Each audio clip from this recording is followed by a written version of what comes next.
Players in Exile. My name is Phil, and today Games Workshop had their Summer Skirmish online preview.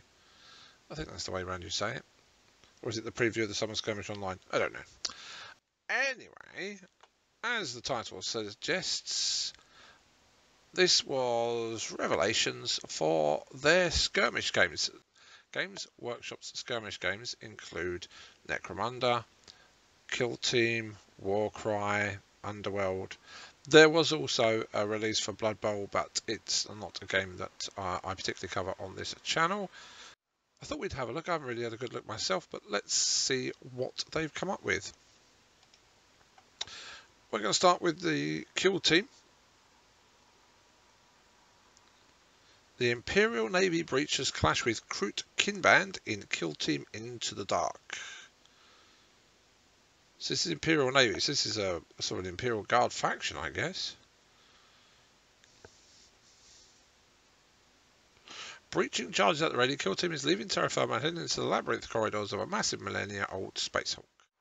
Dare you brave the Gallo Dark. This ancient space hulk is an amalgamation of countless ships from hundreds of civilizations.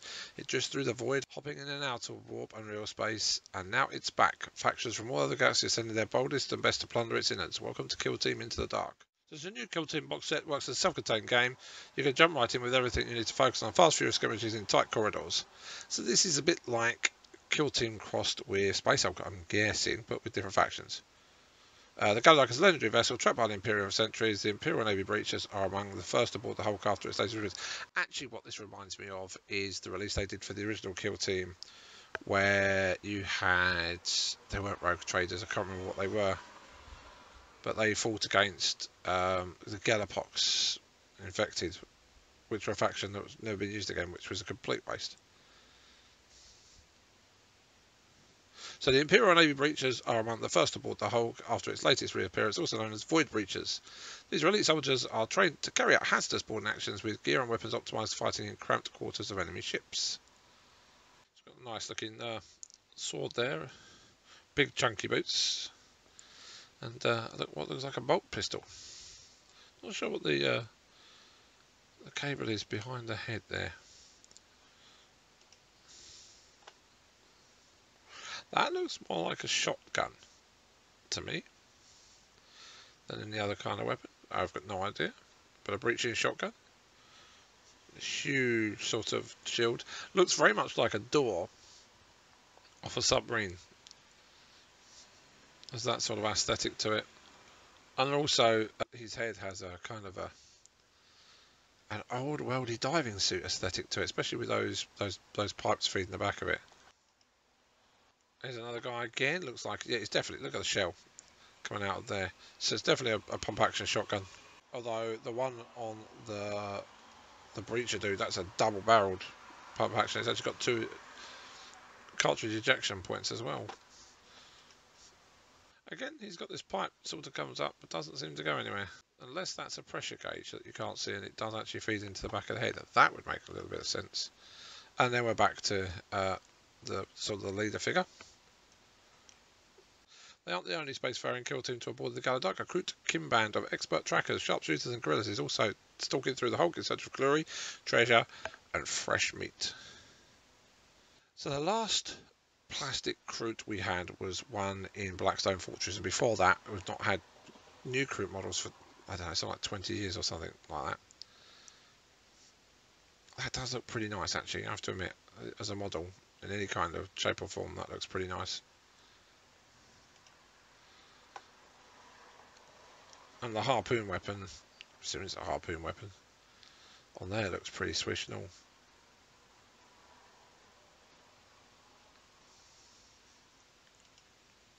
Next one, this is much more like the rifle that's wielded by the Kroot in Blackstone Fortress. Although the guy in Blackstone Fortress, the model, although the model in Blackstone Fortress is wielding it like a sniper, whereas he's just carrying his on his arm, which is a nice pose actually, to give it its due. And there's a Kroot Hound. So you don't get too many glimpses of the models, a few of each. As you would expect from the ends of a giant spaceship full of gloomy corridors, eerie flashing lights and inviting vents. The terrain you'll be fighting over is a little different from previous Kill Team boxes. This set lets you create maze-like boards for narrow lines of sight with sturdy doors to breach. So to me, these look like something out of Frankenstein's lab. I think is the best way. Best description I can come up with, I guess, is what I'm looking for. So what's more, every box in the upcoming season of Kill Team is thematically linked. Exploring the setting of the Gallow Dark further, you can grow your terrain collection throughout the releases, building up an incredible modular Kill Team board along the way. That's going to be interesting. Here you've got Tau versus the original Imperial Guard set. And you've got the walls in the background, which are interesting. And there you can see that door looks very much like the shield that guy was carrying. That's my take on that. So it's not a new addition to the game. All of your existing kill teams work seamlessly, so you'll be able to command a raiding party of Orc commandos or go hunting for relics with a Void Scarred Corsair team. And who knows what else in the future. So that's the new kill team set. Next up was Underworlds. So Hexbane's Hunters plunge into the dark heart of the Nether Maze. And as you can very much clearly tell from the picture there, he's a witch hunter. Evil will burn. I'm not going to watch the video, it's always too noisy. There's the lead character. It's a brilliant witch hunter model if you ask me. Although I might argue, has he got the wrong pistol drawn, or is it just so he can drop that one and draw the other one? It's probably so technically he can drop that once he's been fired and draw that one with the same right arm. Torch in his left. Okay, makes sense. There's a henchman who's lost an eye by the looks of it. It's got sort of part plate armour, it's got the vampire stakes. It's got a fairly chunky looking mallet there and a great big double-handed axe. There's a man in the iron mask. Is that an exploding crossbow bolt? I have to conclude that it is. And there's another guy with a rather dodgy looking hairstyle, which is probably period accurate, but it does look a bit weird. And sort of a pepper box 4-barrel gun. And you've got a couple of mastiffs. One who has actually lost an eye as well. So he's obviously been through the wars. Not too bad looking as dog miniatures go. Back to the main man himself. Armed with guns, axes, crossbows and faithful hounds, these zealous hunters may just stand a chance of overcoming the tenebrous might of the shadow demons who occupy the manding halls below Harrowdeep, provided they pray to Sigmar ardently enough. Hexbane's hunters are fast, deadly and determined, but they're only human or canine. As mere mortals trapped in a shifting sentient labyrinth, each fighter is relatively fragile. It's up to you and their righteous deck of cards to make every sacrifice worthwhile. I'm not going to go into the cards or anything like that. So that's the Underworld review. Next up, small reveal for Necromunda. So the Goliath gangers batter their way across to the Ash Waste with a new vehicle. So with Ash Waste, every faction in Necromunda appears to be getting their own style of vehicles. And this time it's the Goliaths. So the gangs of Necromunda have seen vast plains of potential that lie just outside the hives, and they're all rushing out to stake their claim on glory and profit. The Goliath Mauler is the preferred light vehicle for the muscle-bound Forge Masters of Necromunda, trading speed and slick manoeuvrability for raw power and ability to roll over difficult terrain or other vehicles. The Mauler can thank its power ram and hybrid drive for getting the job done. That, to me, looks like very much a custom bolter. Don't know, I think you can just about see it's got another one. It has definitely got another one. You can see that's exactly the same as that bit there. So it's got a pair of sort of bolters, whether they're bolt pistols or bolt guns. Bolt guns in Necromunda would seem to be a little bit overpowered in my opinion. What else can you say about it? Interesting. If it's designed to roll on these teeth, powered by this sort of skidoo track at the back, seems a bit strange. You've got the idea though, it's supposed to chew up anything that goes into the centre. And if it hit you or me, we would be turned into putty in no time. And then you have another one. This time, this one has a tyre. So I think I prefer the other one actually, because if the tyre, for argument's sake, is big enough to run on the ground without these claws hitting the ground as well, then you'll just get run over. The claws won't actually ever really do anything unless you sort of hit them on the side, I suppose. I don't know, looks a bit odd. Different guns though, as a note. Stubbers maybe on both sides. Also makes you wonder how the hell they steer them. They steered like lawnmowers, they hinge in the middle. They must pivot in the middle somehow. It says, philosophically aligned with the Goliath's percussive maintenance attitude to much of their equipment, the Mauler is a mean machine that can smash straight through the flimsier vehicles of other gangs. Just designed for ramming, that much is obvious. Oh look, it's got a special ram. Sure the rules mean stuff to people who play Necromunda? I'm more into the aesthetics of the miniatures. I want to see a 360-degree rotation of this to see what it looks like from all angles, to be perfectly honest with you, before actually passing judgment. It does look interesting. Very Mad Max, which I suppose is what Necromunda's going for. Finally, and most majorly, there was a new Warcry reveal. Warcry carves its way into the gnarled heart of Gur in a new edition. So we're having a new edition of Warcry. This is quite interesting to me because we didn't that long ago get a new box set for Warcry with 2 new factions in it, and now they're actually giving us an all-new rule set, and I wonder how much the rules have changed. People are nervous about this because a lot of people who play Warcry like the rules as they are, and I suppose they could carry on playing those rules, but there's always a moan when new rules come out and people don't like the new rules. It happened with Kill Team. I'm guessing it's going to happen with Warcry.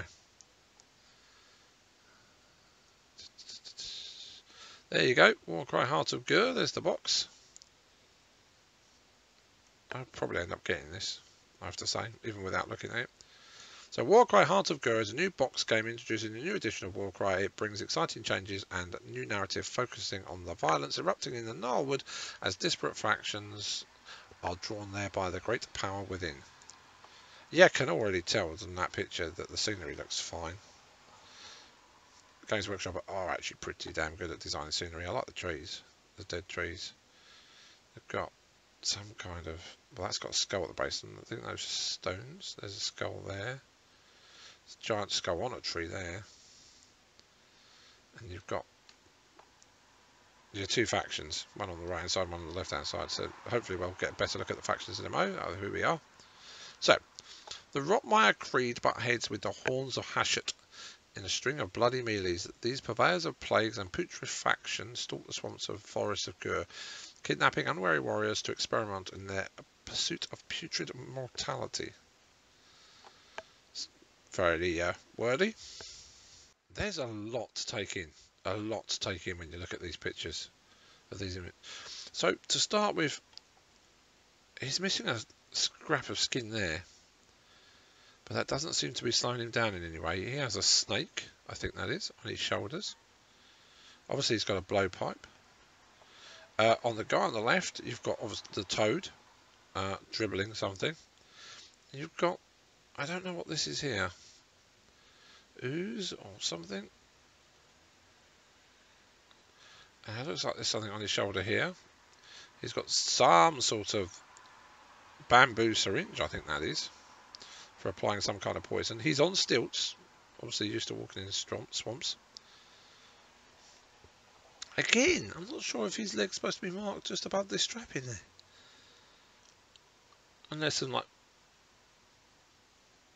marks on his chest, which I don't know if they're like pustules or whatever.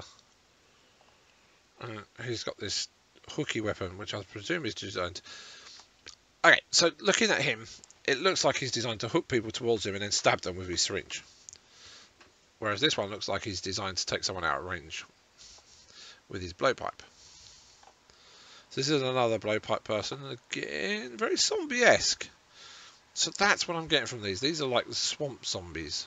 He's on stilts, again with a hook. And lots of ropes, so you get the idea, it's like a fishing rod, but for people. And this covers his face. I presume that's either to keep the flies out or to stop you seeing just how ugly he is. And now you can see the flesh is off the arm there. So either these are alive and they're rotting, or they're undead. I'm not quite sure which. More so on this one here. More interesting weapons there. Don't quite know. It looks like it's holding that one more like a dagger, but that one a little bit like a sword. It's got a whole net with hooks. There's a fish skeleton by the looks of it.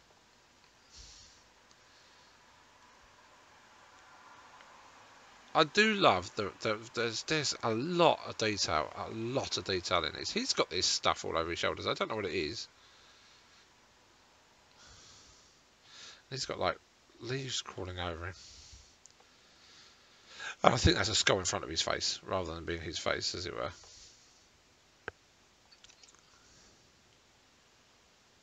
And that I can't tell whether that's supposed to be his face, or it's a mask in front of his. I think that's a mask in front of his face, because I think they're the mountings for the strap that would hold it on around the back, and that there. So you've got a strap that goes over the top and a strap that goes around the back. Again, you've got muscle where the flesh has flayed off. It's got like a tarnished copper bangle on. Paint is brilliant. The paint jobs on these are superb.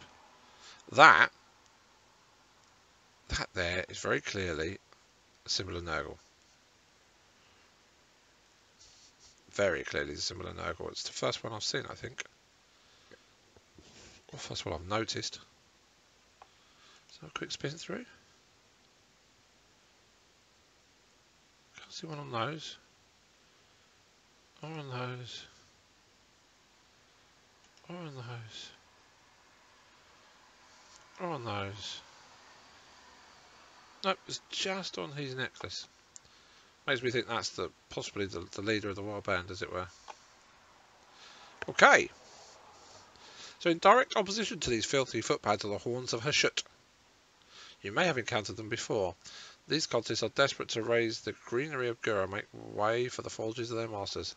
And they've got a flamethrower. Horns of Hashut. Again, every bit as detailed as the Nurgle models above. It's got scars all over him. Chains everywhere. Huge helmets with a massive golden ball on top.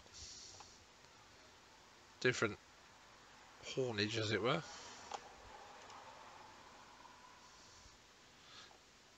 There's your bagpipe billowing flamethrower.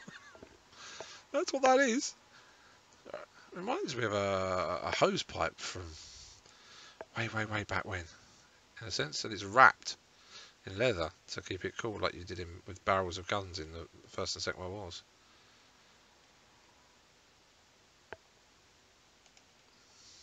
I like the aesthetic of these. I don't know if I like them, but I like their aesthetic. They are very different. I like his helmet. It's very ornate. It's very heavy. It looks like you'd have to have really strong neck muscles, otherwise you're just going to nod. Oh, it's like an acolyte.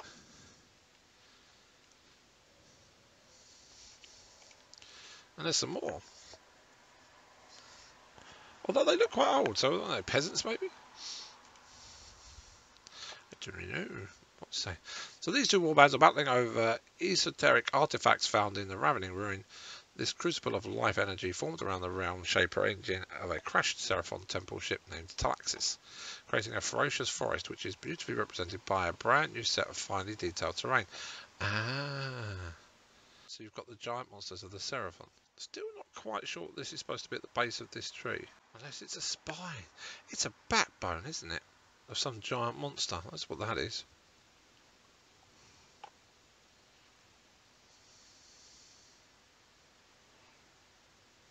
The claws on the tips of the trees are supposed to look like trees, but they're also supposed to look like their muscles, and they're reaching out to grab you. It's an interesting double sort of themed design there.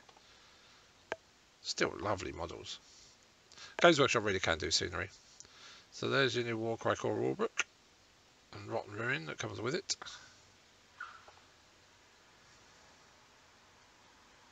It isn't just the warriors of destruction and decay that are drawn to the Ravening Ruin. Every warband and faction wants a shot at seizing the filament treasures Talaxis offers, so you'll be able to get involved with these beastly battles no matter which force you favour.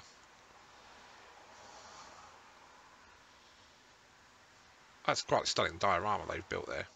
So we'll leave you with a view of the new Warcry box, Heart of Gur. Thank you very much for watching Players in Exile. My name's Phil.